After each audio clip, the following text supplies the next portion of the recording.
Good morning. I thought we'd make another Sunday cup of coffee.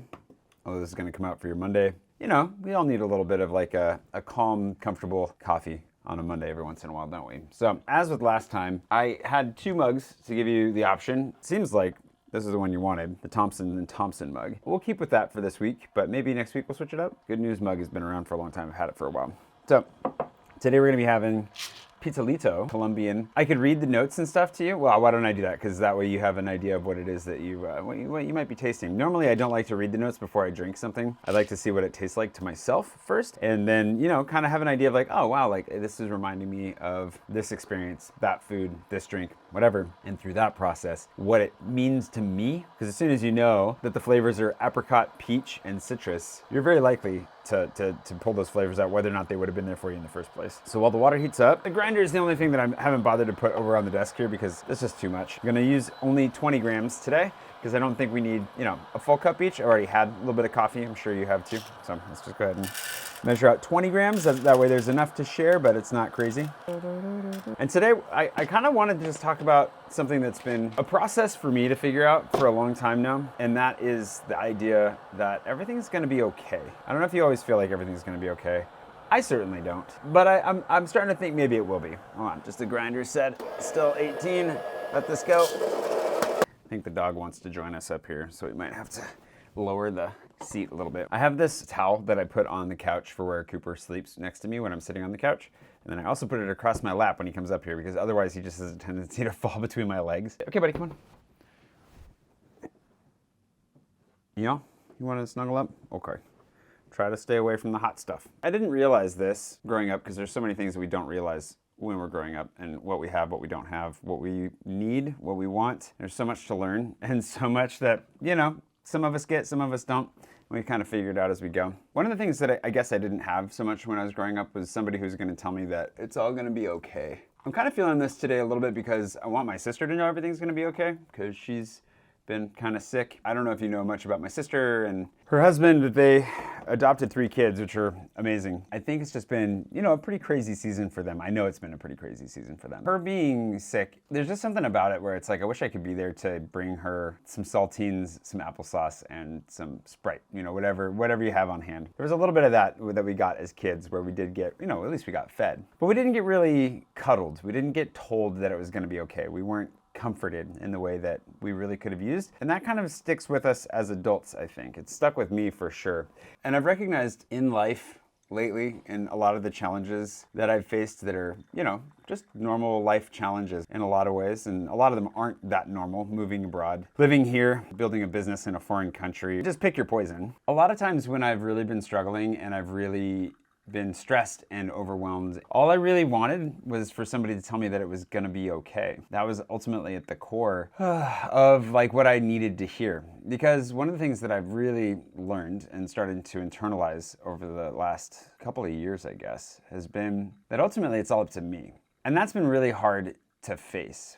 Whether that's growth, therapy, in work, personal relationships, so many arenas. So much of it comes down to me showing up for myself, putting in the work, and making the necessary changes because nobody else can do it for me. No therapist, no friend, no partner. And what made it so hard to let go of that was because I'd really romanticized the idea of especially a partner. A partner was really a stand-in for a mother figure, the mother figure that I never had. Like I had a mom, and if you happen to be somebody who knows my mom, I've shared a little bit about her in the past, and I'm sure that I will share more in the future when I'm ready. I don't really know that I'm fully ready to talk about that yet, but there are little snippets in there, and for those of you connecting the dots, I'm sure you figured out a number of things. But one of the things that I always wanted was somebody who was going to comfort me, who's going to let me know it was okay, who was going to put my needs first and make sure they were actually met. Basically, in trying to replace that in my brain, I think I've always kind of fantasized about some romantic partner that was going to come in and fill that void in a way. Not like consciously, I didn't realize that's what I was doing, but the knowledge that that person can't come in and do it, and the knowledge that I need to work on myself and get myself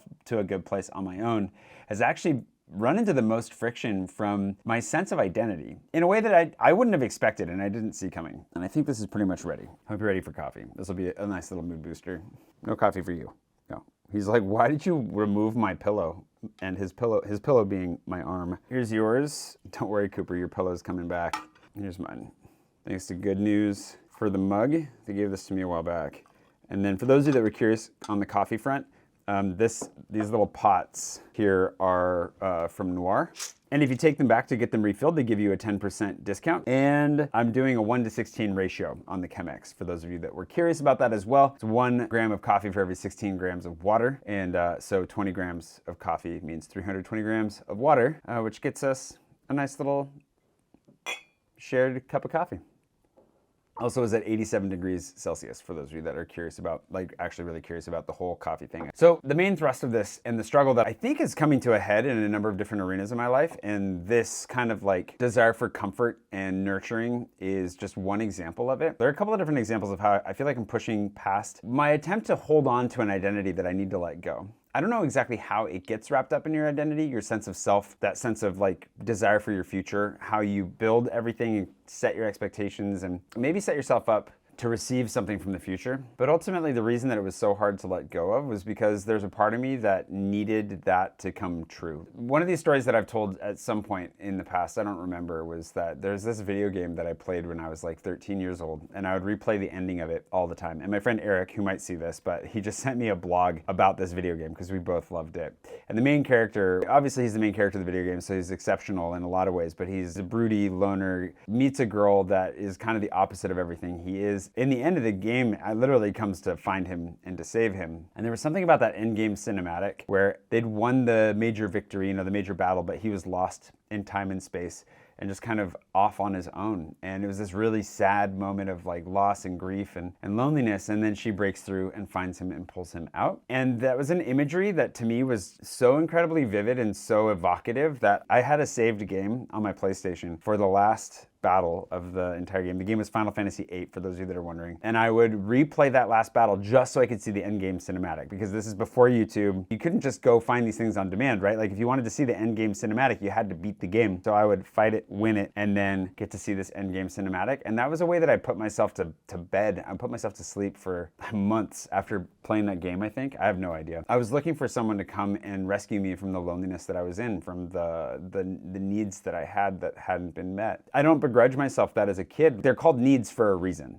right? If they're left unmet, they leave their scars, they leave their damage. And I think it's totally normal to have like the emotional response to that I did. As an adult now, of course, that doesn't serve me anymore. And it hasn't served me for a long time. And so you can see how that would be a part of my identity, having been ingrained in me as a kid. And that hope for a future, that hope for a savior of a sense, was something that got me through. It served me by helping me to believe in a better future. But at the end of the day, nobody can save us except ourselves. Like we can't expect anyone to step in and to do the work for us, whether that's exercise, eating right, getting your sleep, mental health, emotional, all these things actually require us to show up and do the hard work. It requires us to show up and actually lift some weights or go for a run. It requires us to go talk to somebody, to get into therapy, whatever kind of therapy works, to journal, to meditate, to do all these things that are actually pretty difficult and uncomfortable. And what I'm discovering is that all that hard work is the act of exchanging one old identity for a new one. And it's an identity that has been given to us. The old one is one that we aren't even aware of. It's a young, early life type thing that just grows and forms as we do. And the later stage stuff is what we get to choose. So we have to choose. We can stay in that old identity. We can continue to hold on to the hopes or the dreams or the responses, the ways in which that we've survived for so long. Or we can take a moment and assess those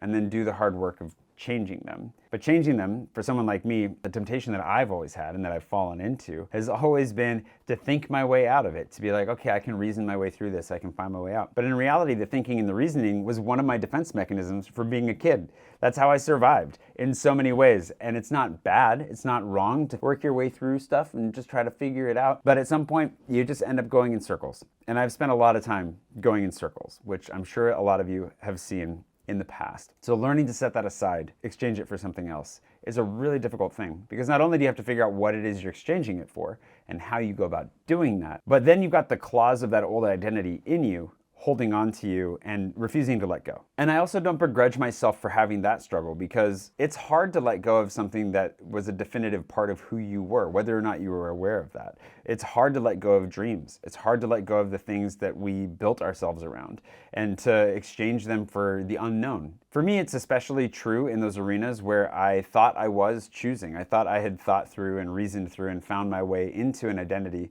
that I didn't realize had been handed to me. Learning to trust myself has been one of the biggest barriers, because effectively what you're doing is you're rejecting whatever it was that was handed to you in exchange for trusting that you're going to make better decisions moving forward. That you know what you want, you know what's good for you, and that you're gonna take some risks and really put your faith in yourself when you feel like you let yourself down in the past. For me, what I'm realizing is that it's not that I let myself down in the past, it's that I was let down in the past. That was tied up in who I was, who I thought I was, and now it's a matter of shedding that and choosing whatever it is from that I want to keep with me, and then adding some new things as I move forward. It doesn't mean that we have to reject everything we've been handed. I've been given a lot of good things. There's a lot of good stuff that I have been given in the past. It's just that difficult process of sifting through what's good, what's not, keeping the good, removing the bad. And it's fraught, but it's gonna be okay. And that's at the root of it all, like that understanding that I'm gonna be all right. If we wanna get truly existential, none of us gets out alive. The heat death of the universe is coming. You know, we don't know what's going on. There's so many great mysteries in the universe. However, if I just focus on today and taking care of myself and doing what I can that's the best for me, for those I love, for little Cooper here, I guess I'm just learning to let tomorrow take care of itself. And if I do my part today, tomorrow is much more likely to take care of itself in a good way. So ultimately, if you need a little bit of comfort today and you didn't get it when you needed it in the past, and you don't really know where to get it, I believe the answer might just be that you're the best person to give it to yourself. That might sound cheesy. It won't be easy. It's not been easy for me. It's taken me years to actually buy into this and for it to have an impact and for it to change me. And it is exactly counterintuitive to the way that my brain usually works as far as reasoning and thinking my way through these things, which is why it's been a long process. I'm sure you'll get it faster. I hope you get it faster than I did. But what I'm discovering is that if I show up for myself, if I treat myself well, if I invest in myself, if I level up in the ways that I have actively been trying to, it accumulates over time into a sense of self-worth and self-respect that lends to the authority that I need to give myself the comfort that I need to take Kid Jay inside of me and give him a hug and let him know that everything's gonna be okay. Obviously, Cooper snuggles help a little bit too, but then he farts and he ruins it, so you know, there's always that. Thanks to Anna Rönnblad and all my patrons for making this possible and for keeping Cooper in diapers, and I hope you're having a great day wherever it is you are. Thanks for watching, for joining me for a cup of coffee. If you enjoyed this, let me know. And maybe we can have coffee again next week. Little snuggle bunny.